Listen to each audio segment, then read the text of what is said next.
Duck, the Great Western engine, worked hard in the yard at the big station. Sometimes he pulled coaches. Sometimes he pushed freight cars, but whatever the work, Duck got the job done without fuss. One day, Duck was resting in the shed when Sir Topham Hatt arrived. "Your work in the yard has been good. Would you like to have a branch line for your own?" "Yes, please, sir," replied Duck. So Duck took charge of his new branch line. The responsibility delighted him. The line runs along the coast by sandy beaches till it meets a port where big ships come in. Duck enjoyed exploring every curve and corner of the line. Sea breezes swirled his smoke high into the air, and his green paint glistened in the sunlight. "This is just like being on holiday," he puffed. "Well, you know what they say," laughed his driver. "A change is as good as a rest." Soon, Duck was busier than ever.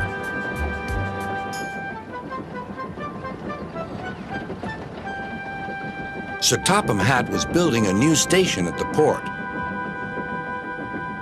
Duck pulled the heavy freight cars wherever they were needed. Bertie looked after Duck's passengers, and the other engines helped too, but the work took a long time. Noise and dust filled the air. "Don't worry," whistled Toby. "The station's nearly finished." "And on time, too," said Duck thankfully.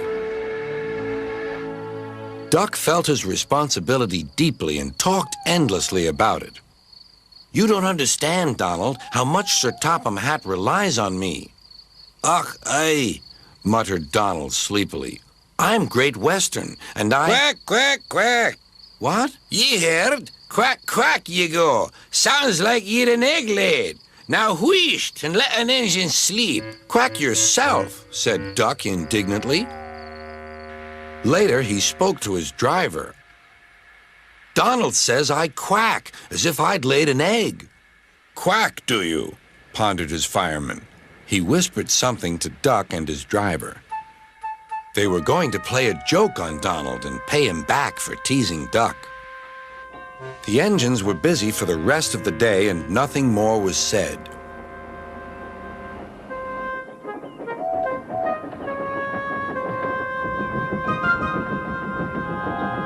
Not even a quack.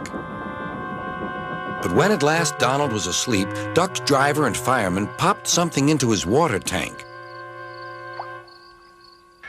Next morning, when Donald stopped for water, he found that he had an unexpected passenger aboard. A small white duckling popped out of his water tank. "Now, who's behind this?" laughed Donald. The duckling was tame. She shared the fireman's sandwiches and rode in the tender. The other engines enjoyed teasing Donald about her. Presently, she grew tired of traveling and hopped off at a station, and there she stayed. That night, Donald's driver and fireman got busy, and in the morning, when Duck's crew arrived to look him over, they laughed and laughed. "Look, Duck, look what's under your bunker. It's a nest box with an egg in it." Donald opened a sleepy eye. "Well, well, well, ye must have laid it in the night, Duck, all unbeknownst."